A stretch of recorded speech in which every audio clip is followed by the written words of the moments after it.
Hello students, this is your English lesson. In this lesson, we are going to read unit number 14. Thank you ma'am from Oxford Reading Circle 6. Let's get started.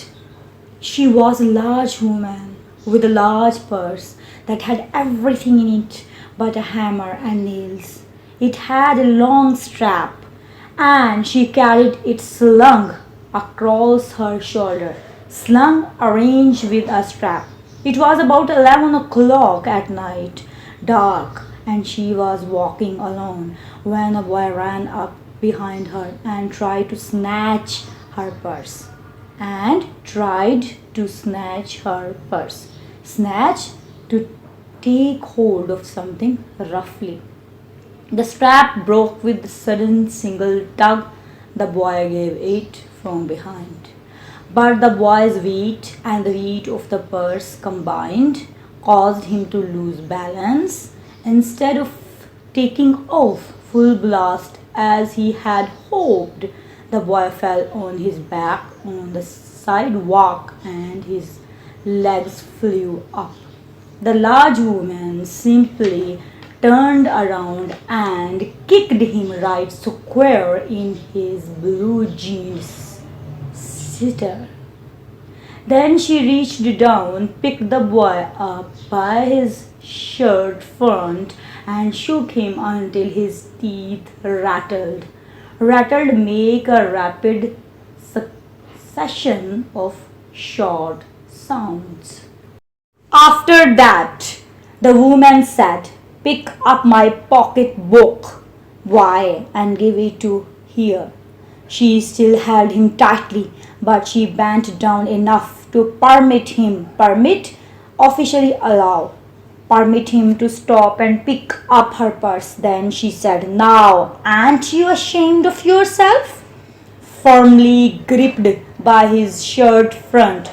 "Firmly take a firm hold," the boy said. "Yes, the woman said. "What did you want to do it for?" The boy said. "I didn't aim to." She said, "You alive?" But by that time, 2 or 3 people passed, stopped, turned to look, and some stood watching. "If I turn you loose, will you run?" asked the woman. "Yes, said the boy.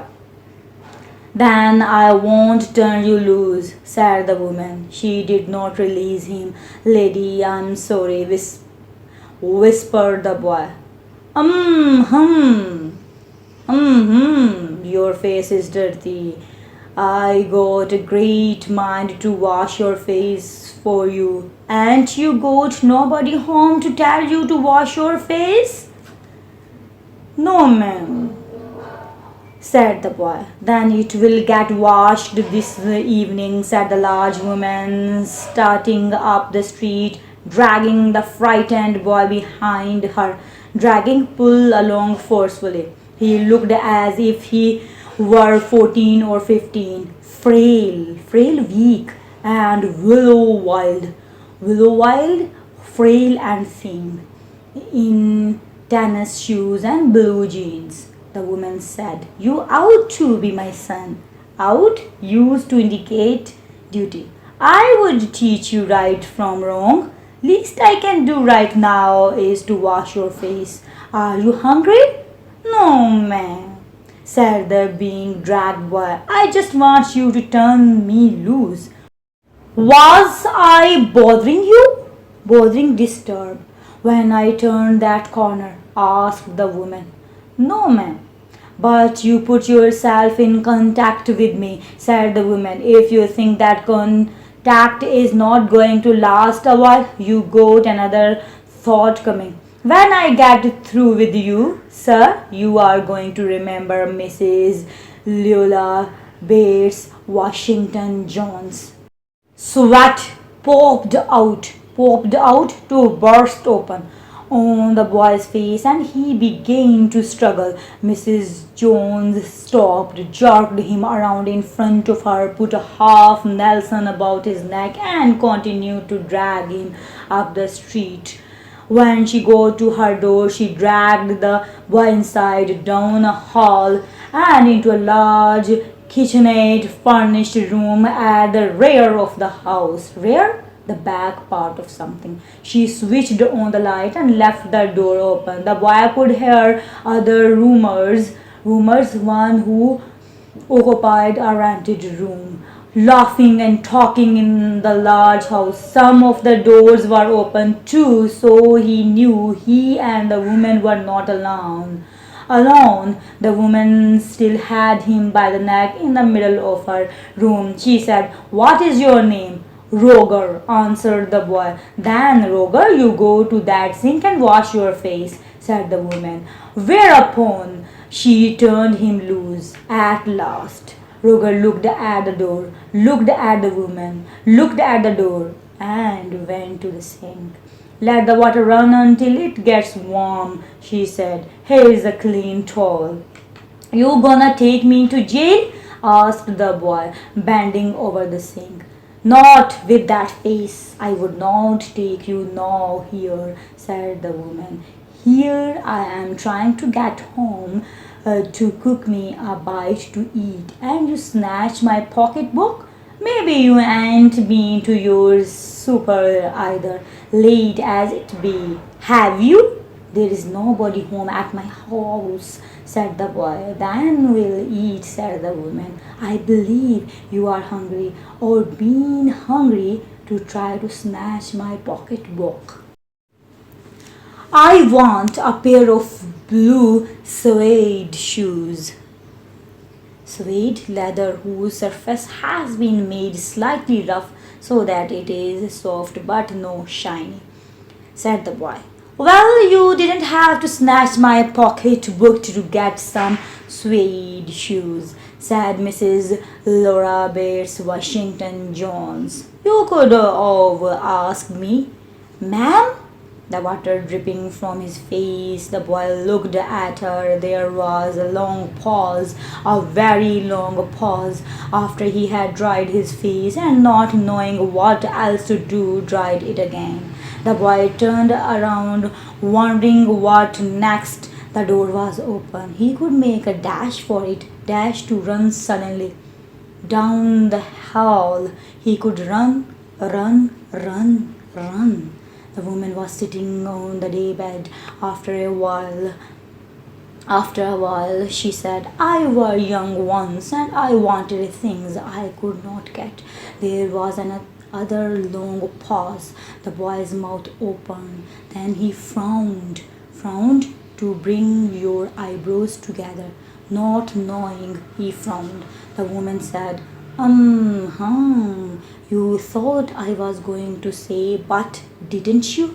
You thought I was going to say, but I didn't snatch people's pocketbooks." "Well, I wasn't going to say that." Pause. Pause. Stop. Silence. "I have done things too, which I would not tell you. Son, neither tell God, if he didn't already know. Everybody's got something in common. So you sit down while I fix us something to eat. Fix, attach. You might run that comb through your hair so you will look presentable." In another corner of the room behind the screen was a gas plate and an ice box. Mrs. Jones got up and went behind the screen. The woman did not watch the boy to see if he was going to run now, nor did she watch her purse, which she left behind her on the daybed. But the boy took care to sit on the far side of the room, away from the purse, where he thought she could easily see him out of the corner of her eye if he wanted to. He did not trust the woman nor to trust him, and he did not want to be mistrusted now. "Do you need somebody to go to the store?" asked the boy. "Maybe to get some milk or something." "Don't believe I do," said the woman, "unless you just want sweet milk yourself. I was going to make some cocoa out of this canned milk I got here." That will be fine, said the boy. She heated some lima beans and sandwich she had in the ice box, made the cocoa, and set the table. The woman did not ask the boy anything about where he lived or his folks or anything else that would embrace him. Instead, as they ate, she told him about her job in a hotel beauty shop that stayed open late, what the work was like, and how all kinds of women came in and out, blondes, redheads, and Spanish. Then she cut him a half of her 10-cent cake. Eat some more, son, she said. When they were finished eating, she got up and said, now here, take this $10 and buy yourself some blue suede shoes. And next time, do not make the mistake of latching onto my pocketbook. Latching, fasten, nor nobody else's, because shoes go by devilish ways, devilish like a devil, mischievous ways will burn your feet. I go to get my rest now, but from here on in, son, I hope you will behave yourself. She led him down the hall to the front door and opened it. Good night. Behave yourself, boy, she said, looking out into the street as he went down the steps. The boy wanted to say something other than thank you, ma'am, to Mrs. Lola Bates Washington Jones, but although his lips moved, he could not even say that as he turned at the foot of the Baron's stoop and looked up at the large woman in the door. Then she shut the door. Now come to the exercises. A. Questions. 1. When did the boy come in contact with the woman? Answer. The boy came in contact with the lady when he tried to snatch her purse. 2. Why could the boy not run away? Answer. The strap of the purse broke when he pulled at it and he fell down. The lady kicked him, then held him by his neck, thus preventing him from running away. 3. Why do you think the woman took the boy home? Answer. The woman took the boy home because she was kind and knew that he was stealing because he had no other way of sustaining himself. She wanted to give him a meal and talk to him about changing his ways. 4. Was the woman kind? Identify the sentences which tell the readers why the woman was being kind to the boy. Answer. The woman was kind because she took him to her house, fed him, and did not hand him over to the police. The following sentences explain why she was being kind. I have done things too, which I would not tell you, son, neither tell God, if he didn't already know. Everybody's got something in common. 5. Do you agree that by sitting at the far end of the room, the boy would have gained woman's trust and sympathy? Give reasons. Answer. Yes, the boy would have gained the trust of the woman because he could stay within sight of the woman and stay away from the purse. 6. Do you think the boy had learned his lesson? Give reasons to support your answer. Answer. Yes, the boy had learned his lesson because he did not try to escape and was feeling grateful for the woman's help. He also wanted to say something more than thank you, ma'am, but couldn't, which suggests that he was finding it difficult to express his gratitude. E. Reference to context. Read these lines from the story and then answer the questions. 1. The woman still had him by the neck in the middle of her room. A. How had he come to be there? Answer. He tried to snatch her purse. failed, been caught by the lady and dragged to her house forcibly. B. Why was he still being held by the neck? Answer. Because the woman felt he would try to run away if he released him. C. What does the woman do after this? Answer. She asks him his name, makes him wash his face, and fixes him some supper. 2. You could have asked me. A. Who makes this statement and to whom? Answer. Mrs. Bates to Roger. B. What could have been asked of the speaker? Answer. If she could buy him a pair of blue suede shoes. C. What word is used erroneously in the sentence? Answer. Of. You could have asked me.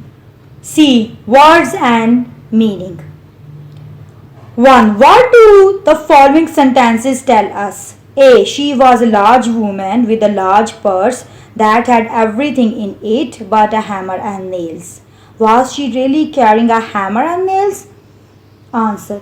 This means that she had such a heavy and overloaded purse that it seemed it contained almost everything but a hammer and nails. B. She picked the boy up by his shirt front and shook him until his teeth rattled. Answer. His teeth did not really shake, but she did shake him hard enough to rattle his teeth. C. But you put yourself in contact with me, said the woman. What was the manner of this contact? Answer. He approached her in order to snatch her purse, but when he fell, she caught hold of him. D. Not with that face, I would not take you now here, said the woman. Is the italicized phrase correct English? Can you find another example in the story in which the woman uses a double negative? Answer.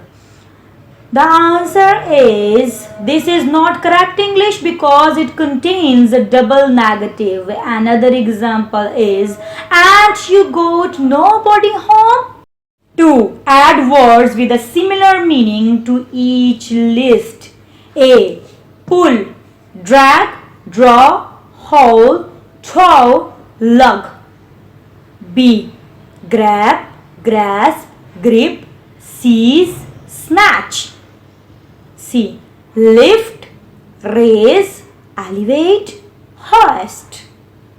D. Securely, strongly, firmly, tightly.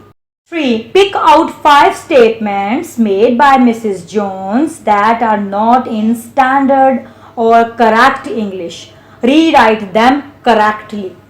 Answer. Now, aren't you ashamed of yourself?